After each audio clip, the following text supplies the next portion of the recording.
Texto sem contexto gera pretexto para heresia. Esta frase é muito utilizada pelos cristãos fundamentalistas que entram aqui no canal dizendo que eu uso textos isolados.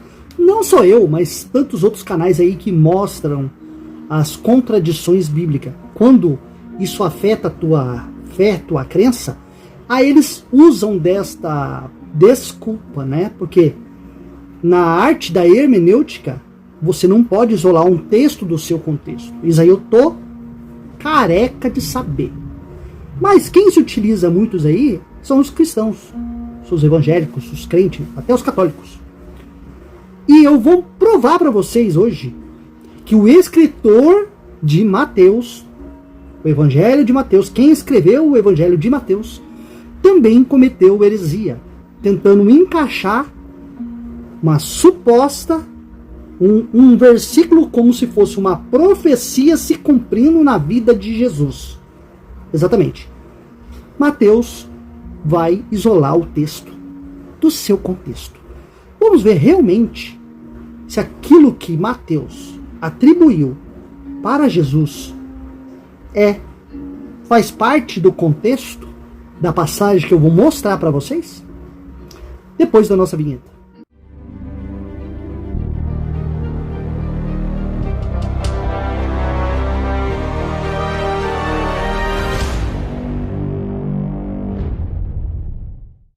Olá, meus queridos, sejam todos muito bem-vindos ao canal Questione. O meu nome é Luiz Fernando. Meus queridos, vamos direto pro vídeo, porque esse vídeo aqui vai ser um pouco extenso, então eu tenho que encurtar o tempo, falar menos. Meus queridos, abre a sua Bíblia em Mateus capítulo 12. Vou tentar ler o mais breve possível. Naquele tempo passou Jesus pelas searas, em um sábado, e os seus discípulos, tendo fome, começaram a colher espigas. A colher espigas e a comer. E os fariseus, vendo isto, disseram-lhes: Eis que os teus discípulos fazem o que não é lícito fazer no sábado. Ele, porém, lhe disse: Não tendes lido o que fez Davi quando teve fome, e ele os que ali estavam? Eis aqui eu já tenho um vídeo provando a adulteração de Mateus também, com a passagem lá de Davi com os seus soldados. Como o livro de Mateus vai deturpar este contexto. Se eu lembrar, vou deixar na descrição esse vídeo, e aí você assiste depois, que é muito bom para aprendizado, ok?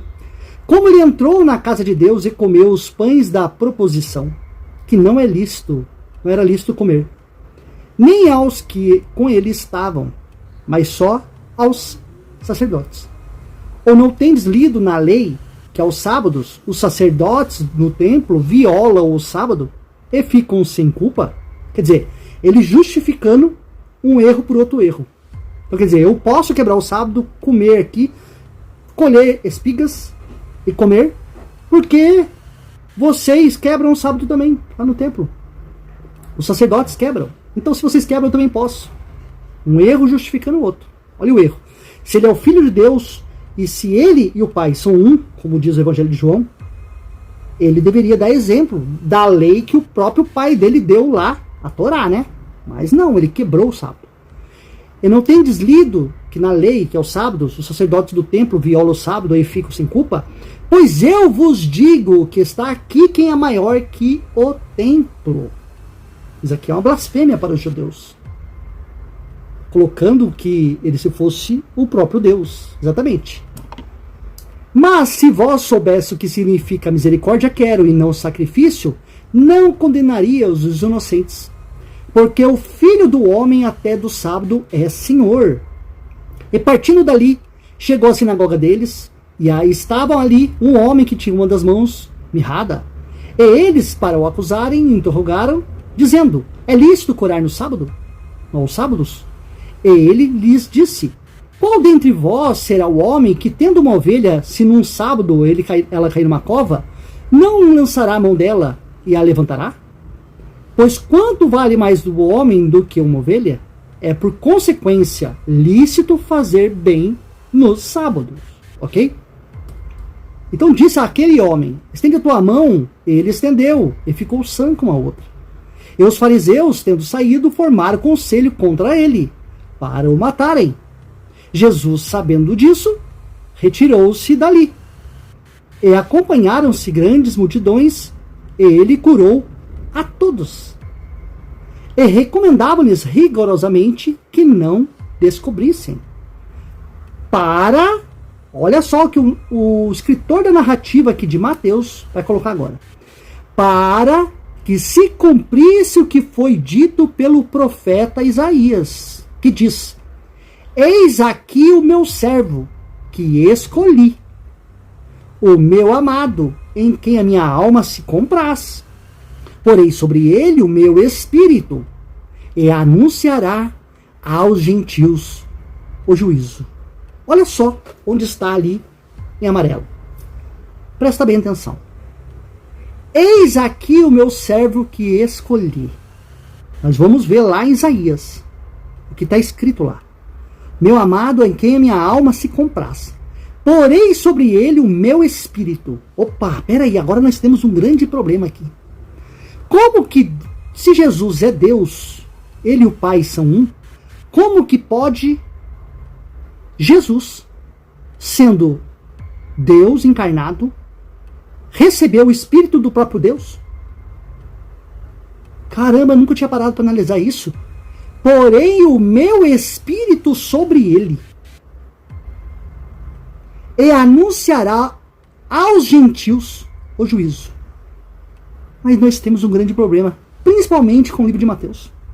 Porque no capítulo 1, versículo, se eu não me engano, do 18 em diante, vai falar que o anjo Gabriel vai falar ali com Maria que Jesus, ele seria o salvador do seu povo, Israel. Não tem nada de gentios. E você vê em toda a narrativa dos evangelhos, Jesus jamais indo a gentios e nem a samaritanos. Mateus capítulo 10, versículo 5 em diante.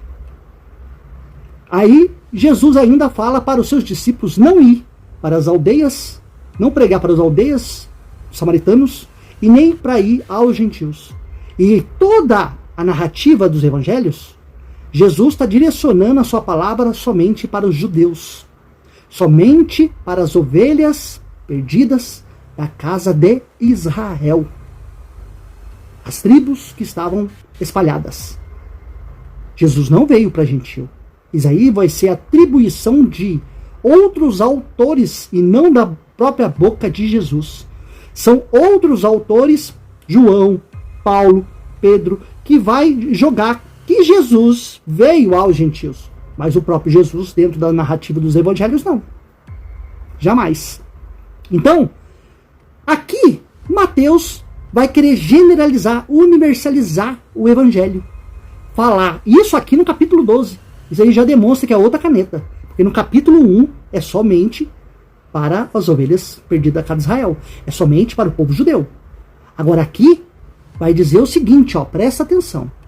Aqui, porei sobre o meu espírito, sobre ele, e anunciará aos gentios.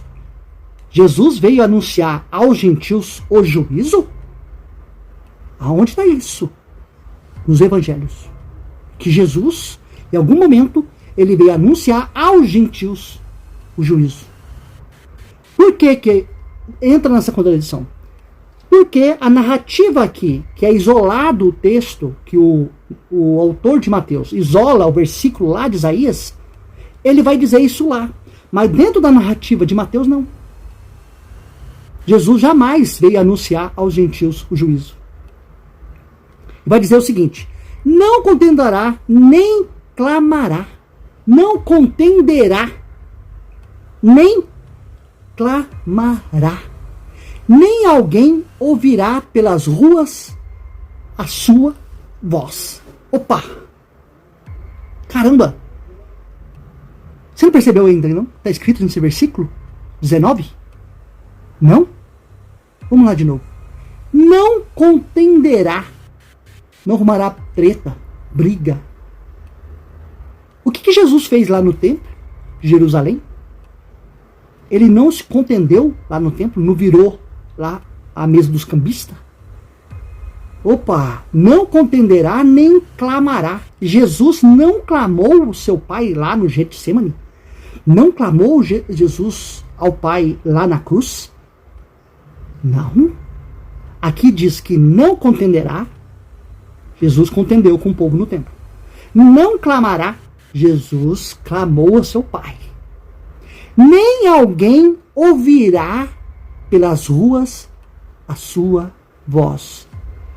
O que diz nas narrativas dos evangelhos? Que Jesus ia pelas ruas pregando o evangelho, subindo nos montes, pregando para multidões. Mas aqui diz que ninguém, nem alguém ouvirá pelas ruas a sua voz. Mas Jesus fez tudo isso. Então você percebe que já tem contradição aqui. Jesus descumpriu tudo isso que está escrito em Mateus. Não esmagará a cana quebrada e não apagará o morrão que fumega, até que se faça triunfar o juízo. Peraí. Então, está dizendo que ele vai sobressair, vai reinar, vai ganhar a guerra. Antes ele vai triunfar e vai trazer o juízo. Quando foi que Jesus cumpriu isso? Ele não vai esmagar a cana quebrada. O povo, né? Está tudo esmagado. Ele não apagará o morrão que fumega, até que faça triunfar o juízo. Aonde que Jesus cumpriu os versículos 19 e 20? Aonde Jesus cumpriu também toda essa narrativa? Nós vamos ver agora em Isaías, para ver se o escritor de Mateus não cometeu uma mentira. Texto fora do seu contexto, gerando pretexto para heresia. E está o povo hoje acreditando que isso é uma verdade absoluta. Vamos ver? Isaías capítulo 42. Olha, tudo isso que está arriscado aqui são problemáticas para o Novo Testamento, que Jesus não cumpriu. Olha só. Eis aqui, ó, conjugação verbal. Eis aqui.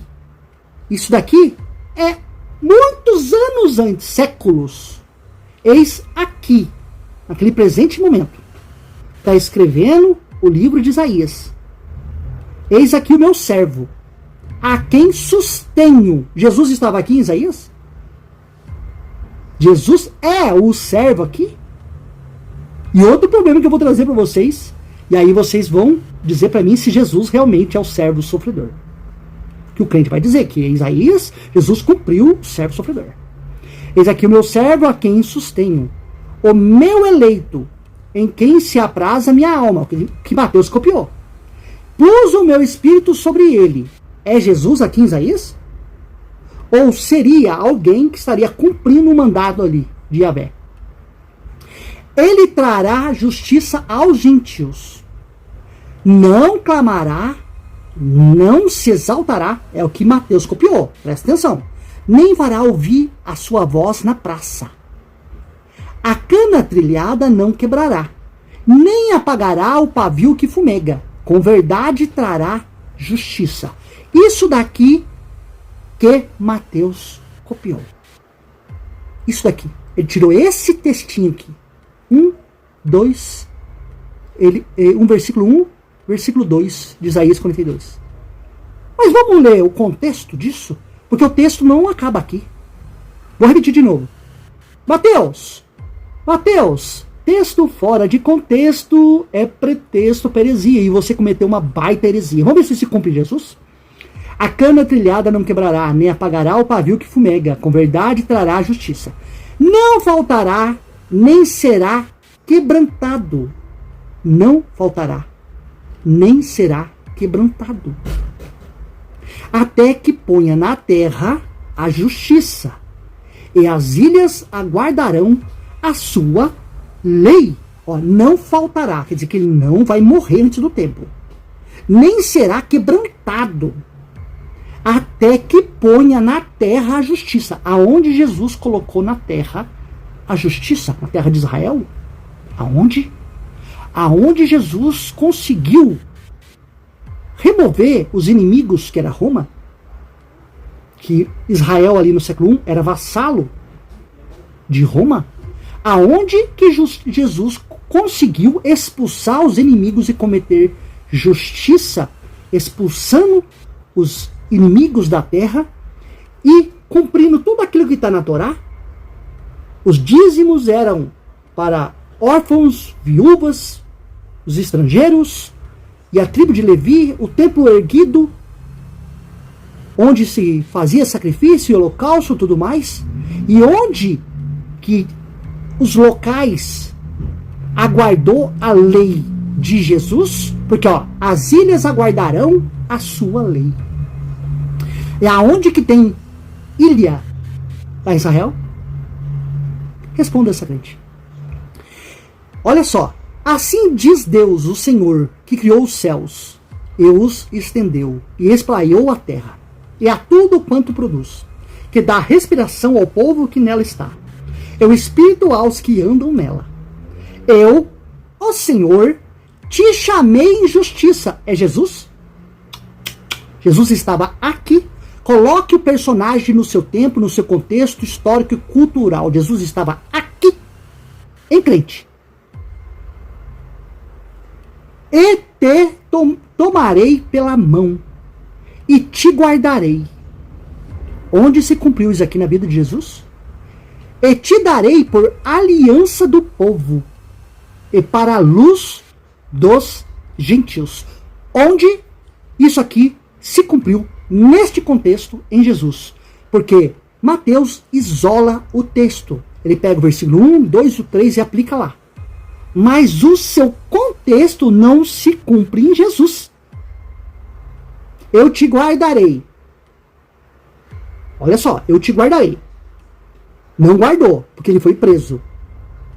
Não faltará, quer dizer, não vai morrer. Não será quebrantado. Ele foi preso. Colocaram coroa de espinho nele. Segundo a narrativa, não estou falando que é verdade. Chicotearam ele. Até que ponha na terra a justiça. Jesus colocou na terra a justiça, a terra de Israel, que não é globo, tá? Jesus colocou justiça ali em Israel. E ele também definiu uma lei. Onde ele definiu uma lei que os povos ficaram aguardando? Onde? Porque Jesus jamais remove a lei de Moisés. Eu não vim abolir a lei. Eu não vim revogá-la. Mas completá-la. E mesmo completá-la está errado, porque ele não podia ter mexido na lei de Moisés, que é a lei que o próprio Deus tinha dado. Olha só qual problema mais ele vai ter para resolver. Aqui o crente vai ter que resolver que o escritor de Mateus fez heresia. Para abrir os olhos dos cegos. E aqui o crente acha que é milagre. E não é milagre. Para abrir os olhos dos cegos, para tirar da prisão os presos, e do cárcere os que jazem em trevas. Eu sou o Senhor, este é meu nome. A minha glória, pois a outrem não darei. E por que os crentes ficam adorando, dando glória de Yahvé para Jesus? A minha glória, pois a outro não darei. Quer dizer que ele não divide. Eu e o Pai somos um. Mentira! O próprio Yahvé diz que eu não dou minha glória para outro.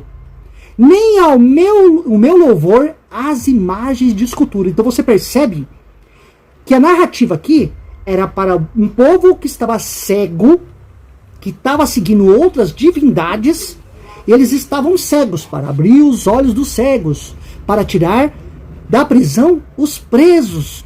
É figurativo. Como o povo estava, segundo a narrativa, adorando outros deuses, e aí estava sendo levado cativo, estava sendo vassalo de outros povos, segundo o contexto aqui de Isaías, não tem nada a ver com o primeiro século de Jesus. E aí ele vai dizer que, para abrir os olhos dos cegos, aí fala assim, não, Jesus cumpriu isso aqui porque ele curou o cego. Mas ali a história ali de Jesus, os autores criam milagres, dizendo assim, Jesus vai cumprir Isaías porque ele vai operar um milagre. Mas aqui não está falando de milagre. Mas lá no Novo Testamento eles criam essa atribuição de milagre. Para tirar da prisão os presos. Paulo e Silas né, e Pedro foram soltos do cárcere, né? Fugiram, o anjo saiu ali na frente, eles foram soltos, né? E tirar as pessoas que estavam em trevas. Aí faz essa analogia, dizendo, espiritualizando o texto, mas aqui não tem nada a ver com isso. Aqui eram povos que estavam sendo aprisionados, literalmente mesmo, sendo cativos. Eis que as primeiras coisas já se cumpriram, e as novas eu vos anuncio, e antes que venham à luz, vos faço ouvir. Cantai ao Senhor um cântico novo, e o seu louvor desde a extremidade da terra. Vós, os que navegais pelo mar. O que tem a ver com Jesus aqui? E tudo quanto há nele, vós, ilhas e seus habitantes. Alcem a vós o deserto e as suas cidades, com as aldeias de Quedar habitar. Exultem os que habitam nas rochas e clamam do cume dos montes. Deem glória ao Senhor e anuncie o seu louvor. O que tem a ver com Jesus? Tirando aqueles 3 versículos lá que Mateus atribuiu, aonde se cumpre o restante. Então Mateus pega um textinho ali, texto fora do seu contexto, ele extrai desse contexto inteiro e fala, é Jesus. Mas o contexto inteiro fala sobre Jesus? Não, né? O Senhor sairá como poderoso. É Jesus? Jesus saiu como poderoso? Como homem de guerra despertará o zelo. O zelo pelo quê? Pela lei. Jesus saiu como homem poderoso da guerra, despertando o zelo pela lei? Clamará e fará grande ruído. E prevalecerá contra os seus inimigos. Aonde Jesus cumpriu isso aqui? Por muito tempo me calei. Estive em silêncio e me contive. Ó, por muito tempo me calei. Estive. Estado presente ali. Não tem nada a ver para 600, 700 anos depois. Para se cumprir em Jesus. Mas agora darei gritos, como aqui está de parto, e a todos os assolarei, e juntamente devorarei. Os montes e outeiros tomarei em deserto, e toda a sua erva farei secar. E tornarei os rios em ilhas, e as lagoas secarei. Onde Jesus cumpriu tudo isso daqui, esse contexto. E guiarei os cegos pelo caminho que nunca conheceram. Falo-eis caminhar pelas veredas que não conheceram. Torná-la-eis em trevas e luz. Perante eles e as coisas tortas farei direitas. Estas coisas lhes farei. Yahvé, não é Jesus. E nunca os desampararei. Hã? E mesmo aqui, colocando dentro do contexto, isso daqui é uma promessa mentirosa de Yahvé. Porque ele fala que nunca os desampararei. Mas o ano 70 foi o quê? A destruição do templo de novo e a expulsão do povo de Israel da sua terra. Ué, mas Yahvé não desamparou eles? Mentiu, né? Olha agora, que vai piorar um pouco para Jesus. Tomarão atrás e confundir-se-ão de vergonha os que confiam em imagem de escultura e dizem as imagens de fundição: vós sois nossos deuses. Agora eu pergunto para você, daqueles 3 versículos que Mateus tira fora do contexto, se você reaplicar ela e ler todo o contexto, aonde se aplica todo o texto de Isaías em Jesus, aonde essa história aqui de adorar outros deuses, imagem de escultura, aonde Jesus ia despertar o zelo pela lei, aonde Jesus ia assolar, ia devorar os inimigos, ia prevalecer contra os seus inimigos, aonde Jesus cumpriu tudo isso aqui? Não, né? Então, o evangelho que você acredita que é a palavra de Deus, que é inerrante e tudo mais, ele comete heresia, tirando o versículo do seu contexto. Então, antes de você acusar qualquer pessoa dizendo que você está tirando o versículo isolado do seu contexto, você está cometendo heresia, você fique sabendo que o seu livro de Mateus foi o que mais fez heresia dentro da sua Bíblia. O que mais ele cometeu foi heresia, ok? Eu espero que você tenha gostado desse vídeo. Meus queridos, ajude o canal, compartilhe, deixe seu like. Até o próximo vídeo. Um abraço a todos.